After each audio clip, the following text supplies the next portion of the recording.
Hello, welcome to Mike's Courses for Beginning Photoshop. I'm Dan, and today we're going to take a look at gradients. So the first thing we're going to do is we're going to open up Photoshop and start a new document. And make sure the background is transparent. Now, we all know that this checkerboard pattern means transparency. And how gradients work, it's this tool right here, right next to the paint bucket. Gradients make kind of a fading effect. That's what a gradient is.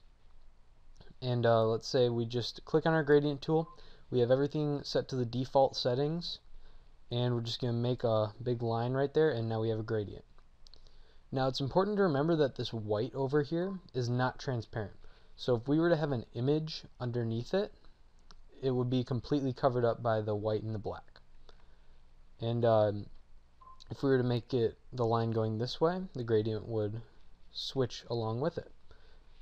Now, a good way to picture how a gradient's going to turn out, or what this line actually does, because let's say we make a really small line right there versus a really big line.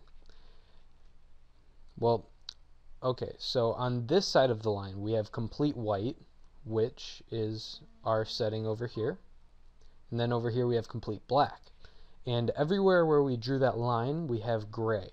So if we want a lot of gray in the middle, you want a really big line. So let's say we go across the entire thing with a big line. See, it's mostly gray. We only have a little bit of pure white and a little bit of pure black at the end. So we're not limited to just the straight line gradient. We have all of these up here. We have the circle gradient, where we can make a big orb anywhere on our page, and Control-Z that away. We have this gradient, which it looks similar to the other one, but really it makes kind of a beam right there. And then we have this one, which kind of creates stars or something. Now, we're not going to use those gradients very often, but they're good for practicing for later. Up here we have this drop-down menu, and we see we have a ton more gradients here.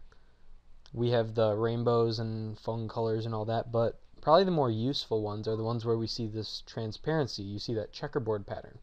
So we have like 3 or 4 where we have transparency. So let's say we have this, we have white to transparent.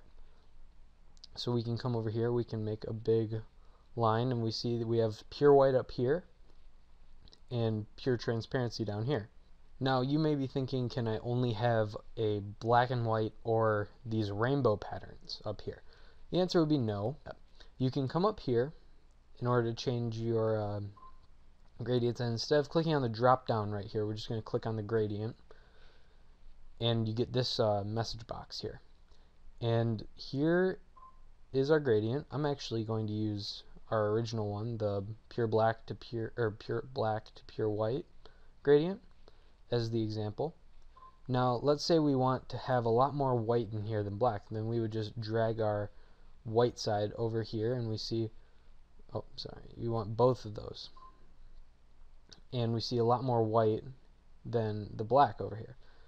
So we're going to bring those back to the middle, and we can actually change the color of our gradient by double clicking on that box right there that we just moved, the bottom one. And let's say we want to go from orange to black for some reason.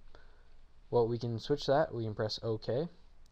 Now we have our gradient tool, and right there we're still in the star, but if we were to come over here and do that again, we have a black to orange gradient.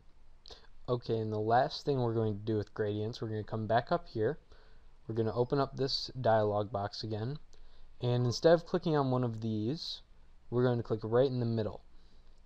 And as you can see, a third color has popped up. So now, and it's default white, but we can change that. Let's say we want red. We can go up here and have red. And now you see we have a orange to red to black gradient. And we can change how the colors feel. If we want like a lot of red, we can move it over, and it's all customized. You can customize anything in there. And let's go and make another gradient. And now you see we have orange up here, a lot of red because the line was really big, and the line determines the middle part, and a little bit of black down there at the end. And that's about all you need to know about gradients right now. It may seem like they're not that useful at first, but after a while they become very useful for creating backgrounds and graphics, or even selecting things with the quick select or the quick mask tool. Thank you. See you next time.